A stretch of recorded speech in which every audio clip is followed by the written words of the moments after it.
Imagine कीजिए, अगर आप अपने ही घर में हमेशा के लिए कैद हो जाएं, बाहर मूसलाधार बारिश हो रही हो और अचानक घर के सारे दरवाजे खिड़कियां अपने आप लॉक हो जाएं। दीवारों और दरवाजों को तोड़ने की कोशिश करने पर वे कुछ ही सेकंड में दोबारा जुड़ने लगे। इंटरनेट और फोन नेटवर्क भी पूरी तरह बंद हो जाएं और बाहर ऐसी खौफनाक चीजें घूम रही हों जो इंसानों का शिकार कर रही हों। इस फैमिली के साथ ठीक ऐसा ही होता है और जिंदा रहने के लिए उन्हें अपने ही घर में पूरे 5 साल तक कैद रहना पड़ता है। और इस भयानक घटना के शुरू होने से कुछ घंटे पहले इंजीनियर जेसन नदी के किनारे मछली पकड़ने गया था। कई दिनों से उसे एक भी मछली नहीं मिली थी, लेकिन आखिरकार उसके कांटे में एक मछली फंस जाती है। हालांकि मछली बहुत छोटी थी, इसलिए जेसन उसे वापस पानी में छोड़ देता है। तभी उसकी नजर सामने आते तूफान पर पड़ती है और वह तुरंत घर लौटने का फैसला करता है। जब जेसन अपने इलाके में पहुंचता है, तब तक तेज बारिश शुरू हो चुकी थी और सभी पड़ोसी जल्दी जल्दी अपने घरों की तरफ जा रहे थे। घर के बाहर जेसन गैराज खोलने की कोशिश करता है, लेकिन गैराज का दरवाजा नहीं खोलता। फिर वो अपनी कार बाहर ही खड़ी कर देता है और घर के अंदर चला जाता है। घर में जेसन सबसे पहले अपने बूढ़े कुत्ते कैसिडी को देखता है। इसके बाद वह घर में आए सारे चिट्ठियों को देखता है, लेकिन उनमें से ज्यादातर कर्ज वसूलने वाले नोटिस होते हैं। इससे पता चलता है कि जेसन इस समय बेरोजगार था और परिवार की आर्थिक हालत भी ठीक नहीं थी। इसके बाद जेसन अपनी पत्नी ओलिविया और बच्चों के लिए डोनट्स लेकर आता है। बच्चे तुरंत नाश्ते के लिए उनके साथ बैठ जाते हैं और टैबलेट चलाने की कोशिश करते हैं, लेकिन इंटरनेट बंद था। जेसन को लगता है कि घर की खराब हालत की वजह से इंटरनेट की समस्या हो रही थी। तभी ओलिविया ने उसे एक रिपेयरमैन का ईमेल दिखाती है। रिपेयरमैन ने ओलिविया द्वारा भेजी गई घर की तस्वीरें देखकर बताया था कि घर की नींव धीरे धीरे धंस रही थी। हालत इतनी खराब थी कि पूरे घर को किसी तरह सिर्फ चिमनी संभाले हुए थी। ये सुनकर जेसन को समझ आ जाता है कि उनका घर अंदर से काफी कमजोर हो चुका था। नाश्ता खत्म होने के बाद पूरा परिवार क्रिसमस ट्री लेने के लिए घर से निकलने की लगते हैं, लेकिन जैसे ही वे दरवाजा खोलने की कोशिश करते हैं, दरवाजा बिल्कुल नहीं खुलता। जेसन पीछे वाला दरवाजा भी आजमाता है, लेकिन वह भी नहीं खुलता। जेसन को अभी कोई डर नहीं लगता। उसे लगता है कि बारिश की वजह से दरवाजा जम गया होगा, लेकिन उससे नहीं पता था कि उनके ऊपर कितनी बड़ी मुसीबत आने वाली है। जेसन और ओलिविया मदद के लिए किसी को फोन करना चाहते थे, लेकिन इंटरनेट के साथ साथ फोन का सिग्नल भी गायब हो चुका था। दूसरी तरफ उनका कुत्ता जोर जोर से भौंकने लगता है। अब पूरा परिवार टेंशन में आ जाते हैं और घर की हर खिड़की और दरवाजे को खोलने की कोशिश करते हैं, लेकिन कोई फायदा नहीं होता। अब जेसन फैसला करता है कि किसी भी तरह दरवाजा तोड़कर बाहर निकलना होगा। वह पूरी ताकत लगाकर दरवाजे पर पैर मारता है, लेकिन अचानक किसी अजीब ताकत के झटके से पीछे की तरफ गिर जाता है। यह देखकर पूरा परिवार और भी डर जाता है। फिर जॉन एक नुकीला औजार लेकर आता है और खिड़कियों के शीशे तोड़ने की कोशिश करता है। जब शीशा लगभग टूटने वाला होता है, तभी वह अचानक अपने आप जुड़ने लगता है और कुछ ही सेकंड में बिल्कुल पहले जैसा हो जाता है। यह देखकर ओलिविया पूरी तरह शॉक्ड रह जाती है। जेसन भी हार नहीं मानता। वह अपनी पूरी ताकत लगाकर घर की बाकी सभी खिड़कियां तोड़ने की कोशिश करता है, लेकिन किसी भी खिड़की पर उसका कोई असर नहीं होता। आखिरी खिड़की तोड़ने की कोशिश करते समय जॉन को सामने वाले घर से एक रोशनी दिखाई देती है। वह ध्यान से देखता है तो पता चलता है कि आसपास के लगभग सभी लोग अपने अपने घरों में इसी तरह फंसे हुए हैं। लेकिन तभी उनकी पड़ोस में रहने वाली एक लड़की सुसान जब अपने घर पहुंचती है,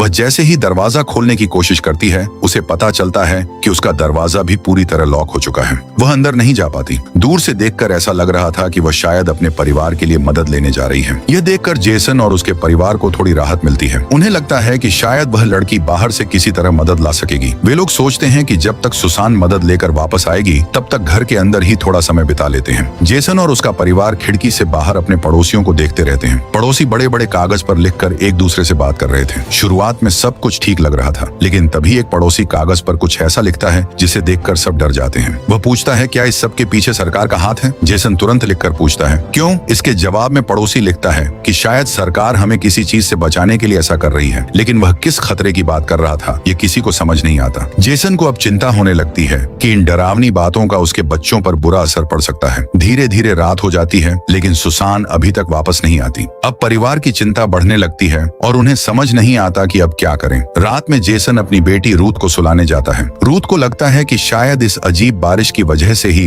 यह सब हुआ था, क्योंकि उसे बारिश का पानी ठीक नहीं लग रहा था। इसके बाद जेसन अपने कमरे में जाता है, जहां ओलिविया बताती है कि मुझे लगता है अब हम इस घर से कभी बाहर नहीं निकल पाएंगे। जेसन उसे भरोसा दिलाता है कि सब ठीक हो जाएगा। तभी जेसन अपनी पत्नी को एक गन दिखाता है। यह देखकर ओलिविया गुस्सा होकर जेसन से पूछती है कि उसने बिना बताए गन क्यों खरीदी। जेसन ने बताता है कि पिछले 2 हफ्तों से उसे लगातार बुरे सपने आ रहे थे, जिनमें उसे लगता था कि उनके परिवार पर कोई बहुत बड़ी मुसीबत आने वाली है। इसी डर की वजह से उसने सुरक्षा के लिए यह गन खरीदी थी। यह सुनकर ओलिविया और भी डर जाती है और पूरी रात उसे ठीक से नींद नहीं आती। अचानक रात में किसी आवाज से ओलिविया की आंख खुल जाती है। वह नीचे जाकर देखती है तो जेसन एक इलेक्ट्रिक मशीन से दरवाजे में छेद करने की कोशिश कर रहा था, लेकिन जैसे ही वह छेद करता है वह कुछ ही सेकंड में अपने आप भर जाता है। जेसन दीवार तोड़ने की कोशिश करता है, लेकिन दीवार का हाल भी बिल्कुल वैसा ही होता है। टूटने के बाद वह अपने आप जुड़ जाती है। जब ओलिविया पूछती है ये सब क्या हो रहा है, तो जेसन बताता है कि दीवार के अंदर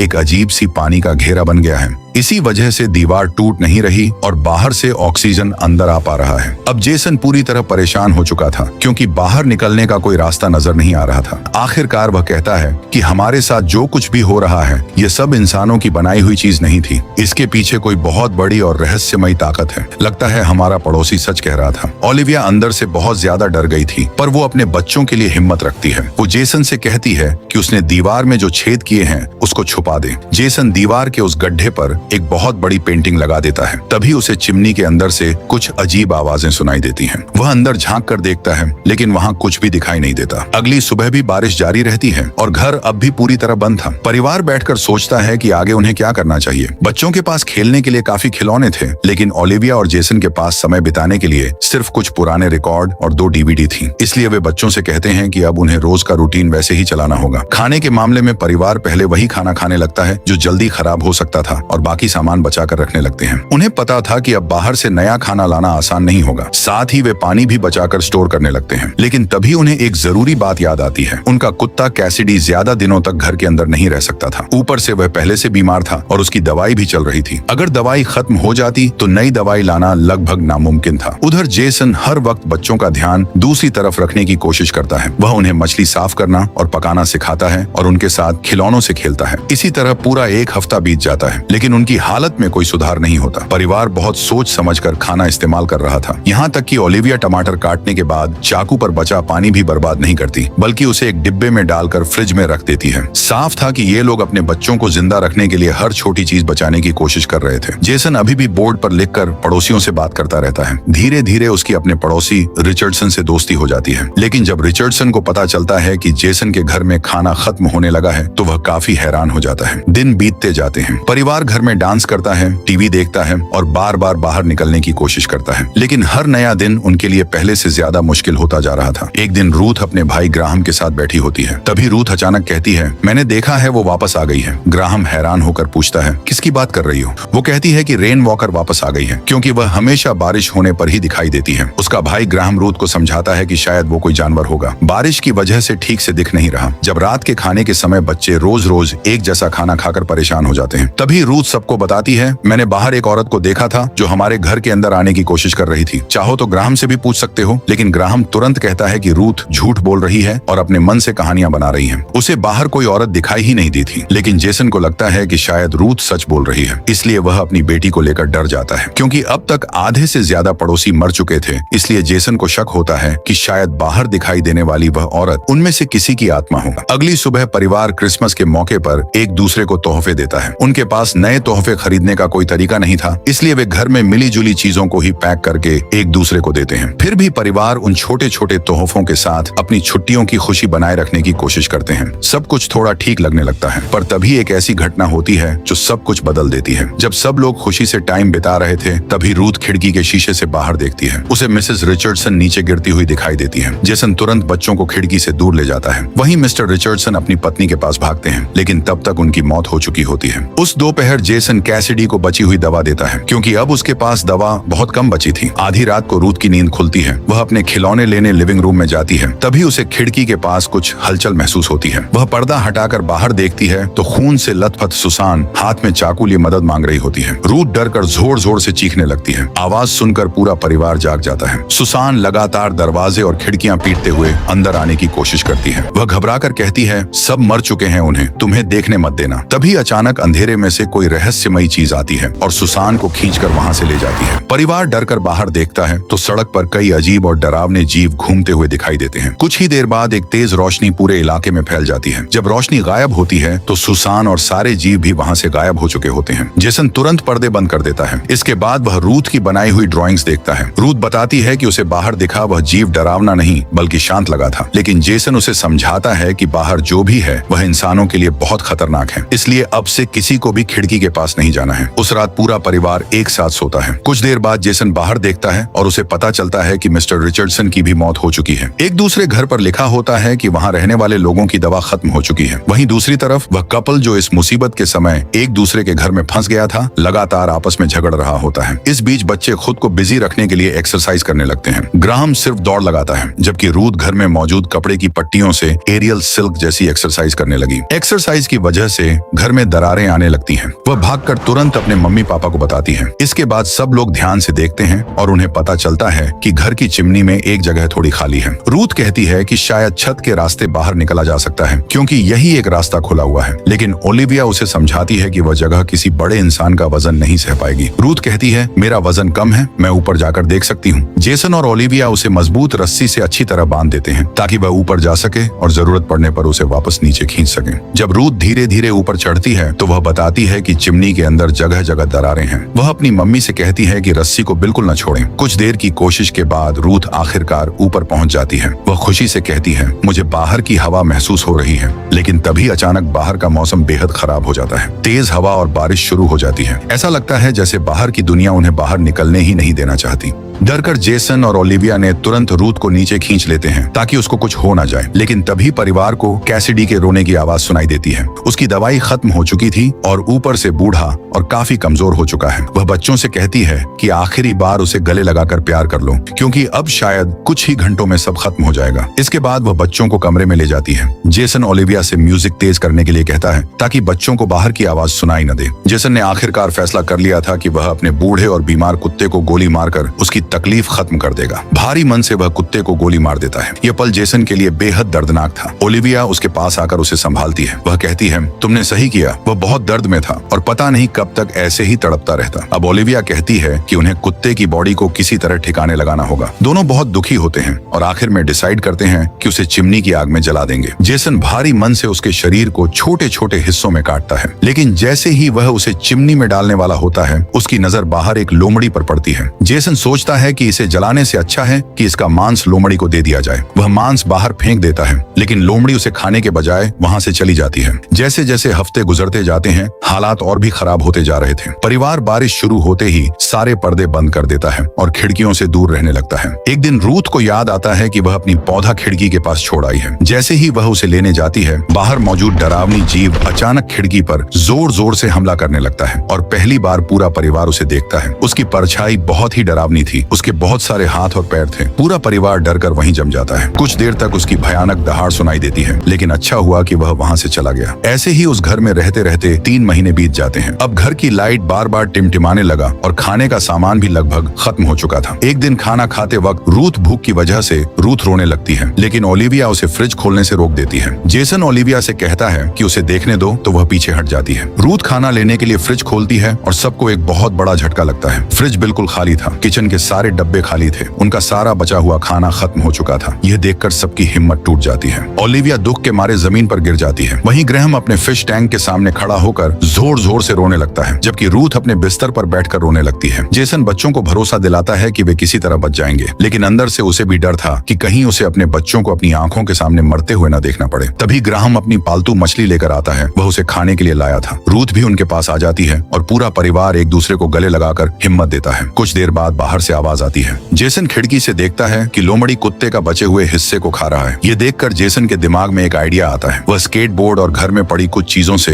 एक छोटा सा टाइट ट्रैप बनाते हैं। उसमें पालतू कुत्ते का मांस का एक टुकड़ा रखकर उसे चिमनी के रास्ते बाहर भेज देता है। थोड़ी देर बाद एक लोमड़ी आती है और मांस लेकर भाग जाती है, लेकिन ट्रैप सही समय पर काम नहीं करता। जेसन ट्रैप में कुछ बदलाव करता है और अगली बार लोमड़ी को पकड़ लेते हैं, लेकिन जब वो लोग उसे अंदर खींचने की कोशिश करते हैं तो वजन ज्यादा होने की वजह से रस्सी टूट जाती है और लोमड़ी फिर से जाती है। अब जेसन एक और नया आइडिया सोचता है। वह कार के एक हिस्से से छोटा सा पिंजरा बनाता है और इस बार उसमें मांस की जगह गाजर का एक टुकड़ा देता है और सच में इस बार उनका ट्रैप काम कर जाता है और एक दूसरा जानवर उसमें फंस जाता है। दरवाजा बंद हो जाता है और वह उस ट्रैप को चिमनी से नीचे खींचने लगते हैं, लेकिन ट्रैप बीच में ही अटक जाता है। जेसन पूरी ताकत लगाकर उसे खींचता है, लेकिन आखिर में ट्रैप खाली नीचे आ गिरा। उन्हें लगा कि अब शायद वे भूख से मर जाएंगे, लेकिन तभी अचानक उनकी मेहनत रंग लाती है और वह जानवर ऊपर से नीचे गिर जाता है। ये देखकर पूरा परिवार बहुत खुश हो गए। फिर वे उसे पकाकर खाते हैं। अब उनके दिमाग में एक और आइडिया आता है। वे सोचते हैं कि क्यों न घर के फर्श को हटाकर नीचे की मिट्टी में पौधे और सब्जियां उगाई जाएं। पूरा परिवार मिलकर घर के अंदर ही खेती करना शुरू कर देता है। धीरे धीरे दिन, हफ्ते और महीने गुजरते जाते हैं। अब वे अपनी जरूरत की ज्यादातर चीजें घर के अंदर ही तैयार करने लगते हैं। समय बीतता जाता है और जेसन छोटे छोटे जानवरों का शिकार करके परिवार को जिंदा रखता है। कभी पक्षी मिलते हैं तो कभी खरगोश। एक रात अचानक पूरे इलाके की बिजली चली जाती है। अब परिवार की शामें मोमबत्ती की रोशनी में गुजरने लगती है। ऐसे ही रहते रहते उन्हें पूरे 5 साल गुजर चुके थे। उनका घर अंदर से एक बहुत बड़ा गार्डन बन चुका था। बच्चे अब बड़े होकर टीनेजर हो चुके थे और आसपास के लगभग सभी पड़ोसी मर चुके थे। इन 5 सालों में ग्राहम एक अच्छा पियानो बजाना सीख गया था और घर के अंदर बनाया गया बगीचा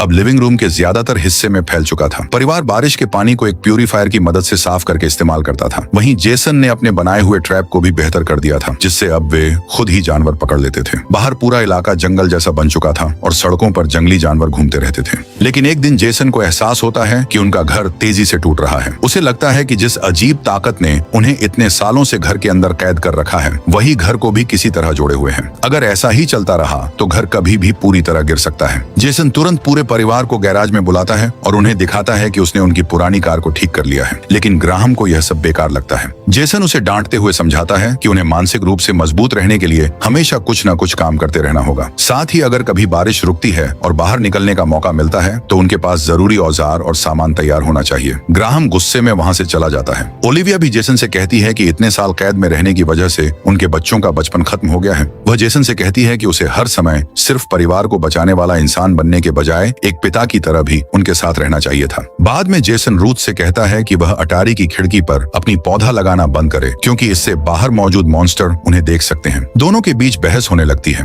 तभी अचानक उन्हें दरवाजे के पास एक मॉन्स्टर दिखाई देता है। पूरा परिवार डर कर छिप जाता है। उसी समय दरवाजे की दरार से पानी अंदर आने लगता है और पानी की वजह से दरवाजे का लॉक अपने आप घूम जाता है। कई सालों बाद पहली बार घर का दरवाजा खुल जाता है। मॉन्स्टर तुरंत घर के अंदर घुस आता है और परिवार को ढूंढने लगता है। उसके मुंह से गिरने वाला अजीब तरल पौधों और पानी को खराब करने लगता है। रूथ अपने पौधों को बचाने के लिए स्प्रिंकलर हटाने की कोशिश करती है, लेकिन उसकी हल्की सी आहट सुनकर मॉन्स्टर उसकी तरफ बढ़ने लगता है। रूथ तुरंत छिप जाती है। मॉन्स्टर उसके बिल्कुल पास आ जाता है, लेकिन उसे देख नहीं पाता और आगे बढ़ जाता है। उसके पैर जमीन में धंसते हुए रूथ के पास तक पहुंचते हैं, लेकिन किस्मत से वह रूथ तक नहीं पहुंच पाता। दूसरी तरफ मॉन्स्टर का तरल धीरे धीरे पूरे बगीचे को बर्बाद करने लगता है और उसकी कुछ बूंदें रूथ के चेहरे पर भी गिरती हैं। तभी बाहर से दूसरी आवाज आती है और खिड़की के पास कई और मॉन्स्टर दिखाई देते हैं। घर के अंदर वाला मॉन्स्टर तुरंत उनकी तरफ चला जाता है और दरवाजा खुला छोड़ देता है। यह देखकर ग्रैहम भागकर बाहर निकलने की कोशिश करता है, पर वो वहां नहीं पहुंच पाता और दरवाजा बंद हो जाता है। पर जेसन देखता है कि पहले जो छेद पानी से भर गए थे, अब उनमें से सूरज की रोशनी अंदर आ रही है। जेसन के अंदर एक उम्मीद जागती है कि शायद अब दरवाजा खुल सकता है। सब लोग ध्यान से देख रहे थे जब जेसन ने हैंडल पकड़ा, पर एक ही सेकंड में उनकी उम्मीद फिर टूट जाती है, क्योंकि दरवाजा पहले की तरह ही लॉक था। रूथ अपने चेहरे पर गिरी बूंद को छूकर समझती है कि वह मॉन्स्टर की लार नहीं है, वह असल में समुद्र का पानी था। बाद में रूथ समुद्र से जुड़ी एक किताब पढ़ती है और उसे एक बड़ा सुराग मिलता है। उसे समझ आता है कि ये जीव एलियन नहीं बल्कि समुद्र में रहने वाले जानवर हैं। वे जीव समुद्र से आते हैं और समुद्र ही उनका असली घर है। लेकिन जेसन रूथ को बताता है कि यह जगह ही उसका घर है। इसके बाद मम्मी पापा देखते हैं कि घर के सारे पौधे मर चुके हैं और पानी भी गंदा हो चुका है। जेसन सोचता है कि वे सब कुछ दोबारा शुरू कर सकते हैं, लेकिन ओलिविया उसे हकीकत समझने के लिए कहती है। इसी बात पर दोनों के बीच बहस हो जाती है। इसी सदमे के बीच उनकी नजर ऑटोमेटिक ट्रैप पर पड़ती है, जिसमें एक छोटा सा जानवर फंस गया था। अगर रूथ समय पर उसे नहीं देखती तो वह जानवर जिंदा जल जाता। रूथ को उस पर तरस आ जाती है। वह उसे बाहर निकालने के लिए हाथ बढ़ाती है और कहती है, नहीं, तुम अभी बहुत छोटे हो। लेकिन तभी वह जानवर रूथ के हाथ में काट लेता है और रूथ दर्द से जोर जोर से चिल्लाने लगती है। उसके काटने से रूथ के हाथ में जहर फैलने का खतरा था और घर में जख्म का इलाज करने के लिए कोई दवा भी नहीं बची थी। ये देखकर जेसन तुरंत उस जानवर को पकड़ लेता है ताकि वह परिवार के किसी और को नुकसान न पहुंचाए और उसे मार देता है। रूथ की इस छोटी सी गलती की वजह से परिवार को आगे चलकर एक ऐसा रास्ता मिलने वाला था जिसके बारे में उन्होंने कभी सोचा भी नहीं था। रूथ के अंदर इन्फेक्शन फैलने लगता है। शाम होते होते रूथ को तेज बुखार हो जाता है और वह बिस्तर से उठ भी नहीं पाती। इसलिए जेसन उसे बचाने के लिए आखिरी बचा हुआ साफ पानी देता है। अब जेसन के पास कोई रास्ता नहीं बचता। वह कार लेकर गैराज का दरवाजा तोड़ने की कोशिश करता है। वह बार बार कार को दरवाजे से टकराता है, लेकिन दरवाजा नहीं खुलता। आखिरकार कार बुरी तरह टकरा जाती है और जेसन के सिर पर चोट लग लग जाती है। उसे चक्कर आने लगते हैं। परिवार उसकी मदद के लिए दौड़कर आता है। जेसन ठीक से चल भी नहीं पा रहा था और जमीन पर गिर जाता है। तभी उसकी नजर फर्श में पड़ी कुछ दरारों पर जाती है। यह देखकर जेसन को अचानक एक आइडिया आता है। वह तुरंत एक टूल उठाकर फर्श की दरार को चेक करता है कि वह कितनी गहरी है। इसके बाद वह पूरे घर में जाकर बाकी दरारों को भी चेक करता है। जब उसे पता चलता है कि दरारें पहले से ज्यादा गहरी हो रही हैं, तो उसे समझ आता है कि घर धीरे धीरे अपनी जगह से खिसक रहा है। शायद यही उनके बाहर निकलने का रास्ता बन सकता है। जेसन बाथरूम में जाकर फर्श की टाइलें तोड़ना शुरू कर दिया और काफी कोशिश के बाद उसे नीचे एक पाइप दिखाई देता है जो सीधे सीवर सिस्टम से जुड़ा हुआ था। जेसन को लगता है कि यह रास्ता उन्हें रिचर्डसन के घर तक ले जा सकता है। वहाँ शायद दवा मिल जाए, क्योंकि मिस्टर रिचर्डसन डेंटिस्ट थे। लेकिन पाइप इतना छोटा था कि जेसन खुद उसमें नहीं जा सकता था। इसलिए ओलिविया आगे जाने के लिए रेडी हो जाती है। वह हाथ में टॉर्च और कैमरा लेकर पाइप के अंदर चली जाती है ताकि परिवार बाहर से उसे रास्ता बता सके। ओलिविया सीवर के रास्ते आगे बढ़ती रहती है और उसे एक दीवार मिलती है। अच्छी बात यह थी कि दीवार के ईंट थोड़े ढीले थे। वह उन्हें धक्का देकर हटा देती है और दूसरी तरफ निकल जाती है। लेकिन तभी अचानक कैमरे का सिग्नल बंद हो जाता है। जेसन घबरा जाता है और पाइप को बड़ा करने की कोशिश करने लगता है। इधर ग्रेहम खिड़की के पास जाकर बाहर देखता है। तभी उसे दिखाई देता है कि ओलिविया पड़ोसी के घर में पहुंच गई है। वह वहां चारों तरफ देखती है तो घर के अंदर बहुत सारे पौधे उगे हुए थे और मिसेस रिचर्डसन की सड़ी हुई लाश भी पड़ी थी। दीवारों पर पानी के निशान देखकर ऐसा लग रहा था कि यह घर कई सालों से पानी में डूबा हुआ था। तभी बाहर बारिश शुरू हो जाती है। ओलिविया जल्दी से दवा ढूंढ लेती है और वापस जाने की तैयारी करती है। लेकिन तभी उसे पता चलता है कि वो खतरनाक जीव वापस आ चुके हैं। कुछ ही देर में वे मॉन्स्टर घर के अंदर घुसने लगते हैं। ओलिविया किसी तरह उनसे बचते हुए बेसमेंट की तरफ पहुंचती है, लेकिन वहां पहले से ही पानी भर चुका था। अचानक अंधेरे में उसे एक डरावना चेहरा दिखाई देता है। ओलिविया डर जाती है, लेकिन ध्यान से देखने पर पता चलता है कि वह कोई मॉन्स्टर नहीं बल्कि मिस्टर रिचर्डसन की सड़ी हुई लाश थी। इसीलिए वह जल्दी से वहां से निकलने लगती है। वह सीवर के गंदे पानी में तैरते हुए उस पाइप तक पहुंच जाती है, लेकिन तभी एक मॉन्स्टर उसे देख लेता है। ओलिविया तुरंत उस पर गोली चला देती है, लेकिन गोलियों का उस पर कोई असर नहीं होता। मॉन्स्टर उसके हाथ से गन छीन लेता है। उधर जेसन और ग्राहम जल्दी से रस्सी खींचना शुरू कर देता है। जैसे तैसे करके काफी मुश्किलों के बाद ओलिविया पाइप से बाहर निकलने लगती है, लेकिन मॉन्स्टर भी उसके पीछे पीछे पाइप में घुस जाता है। जेसन तुरंत दीवार तोड़ देता है और गिरे हुए मलबे से पाइप को बंद कर देता है। इससे मॉन्स्टर अंदर नहीं आ पाता। ओलिविया वापस आते ही रूथ को दवा देती है। कुछ देर बाद रूथ की तबीयत बेहतर होने लगती है। अब जेसन परिवार से कहता है कि सब लोग अटारी में छिप जाएं। उसे लगता है कि मॉन्स्टर जल्द ही उनके घर तक पहुंच जाएंगे, क्योंकि अब उन्हें पता चल चुका था कि लोग अंदर मौजूद हैं। लेकिन तभी ग्राहम कहता है कि वह अब और छिपकर नहीं रहना चाहता। उसके लिए यह जिंदगी नहीं, सिर्फ जिंदा रहना था। अब पूरा परिवार डिसाइड करते हैं कि अब वे मॉन्स्टर से छिपेंगे नहीं, बल्कि मिलकर उनका सामना करेंगे। सभी लोग मिलकर एक बड़ा ट्रैप तैयार करने लगते हैं, जिससे मॉन्स्टर को रोका भी जा सके और शायद उन्हें घर से बाहर निकलने का मौका भी मिल जाए। तभी अचानक आसमान में एक चमकता हुआ गोल बादल दिखाई देता है। उसी समय चारों तरफ से घर के अंदर पानी भरने लगता है। चिमनी, सिंक, टॉयलेट और बाथरूम के पाइप तक हर जगह से पानी आने लगता है। चिमनी से अचानक तेज पानी का बहाव आता है और जेसन पीछे की तरफ गिर जाता है। उसी समय वह रूथ को भी रास्ते से हटा देता है, लेकिन सीढ़ियों से आती तेज लहर ग्राहम को अपने साथ बहा ले जाती है। अब पूरे घर में पानी भर जाने की वजह से बहुत सारे नए और अजीब मॉन्स्टर उनके घर के अंदर घुस आते हैं और परिवार पर हमला कर देते हैं। जेसन का बनाया हुआ प्लान थोड़ा काम करता है और ओलिविया एक मॉन्स्टर को आग लगाने में कामयाब हो जाती है, लेकिन वह मॉन्स्टर शांत नहीं बैठता। वह अपने कई हाथों से ओलिविया को पकड़कर दूर फेंक देता है।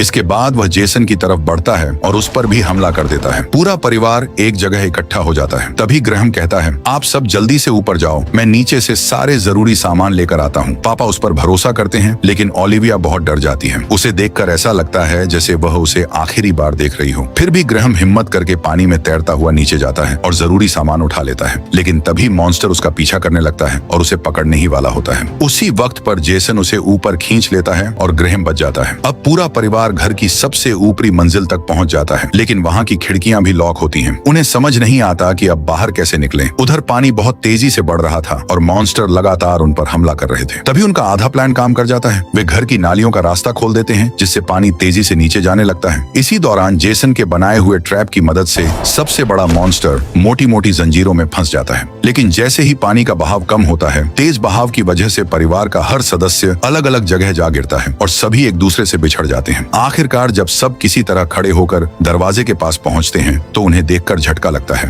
दरवाजा अभी भी लॉक था। जेसन को बहुत गुस्सा आता है। मॉन्स्टर सीढ़ियों की रेलिंग में फंसा हुआ था। जेसन चाकू उठाकर उसे धमकाता है कि अगर उसने दरवाजा नहीं खोला तो वह उसे मार देगा, लेकिन रूथ जेसन को रोक देती है। वह कहती है कि अगर आपने उसे मार दिया तो शायद दरवाजा भी कभी नहीं खुलेगा। यह सुनकर जेसन रुक जाता है। वह मॉन्स्टर को मारने के बजाय रस्सी काट देता है और चाकू नीचे फेंक देता है। इसके बाद मॉन्स्टर दरवाजा खोल देता है और पूरे 5 साल बाद परिवार पहली बार अपने घर से बाहर निकलते हैं। फिर अचानक वो लोग देखते हैं कि सारे मॉन्स्टर उनके चारों तरफ इकट्ठा हो गए हैं और उनका पूरा घर धीरे धीरे जमीन के अंदर धंस गया था, क्योंकि जैसा रूथ ने बताया था ये शहर अब उन समुद्री जीवों का इलाका बन चुका था। ये जमीन इंसानों की नहीं बल्कि अब उन जीवों का घर थी। वह जल्दी से दौड़कर एक बड़े से बोट पर चढ़ जाते हैं और अपनी जान बचा लेते हैं। पूरे शहर में सिर्फ यही एक अकेला परिवार बचा था। तभी अचानक रेडियो पर एक आवाज आती है। एक और इंसान अभी भी जिंदा था और उनसे संपर्क करने की कोशिश कर रहा था और इसी उम्मीद के साथ फिल्म खत्म हो जाती है।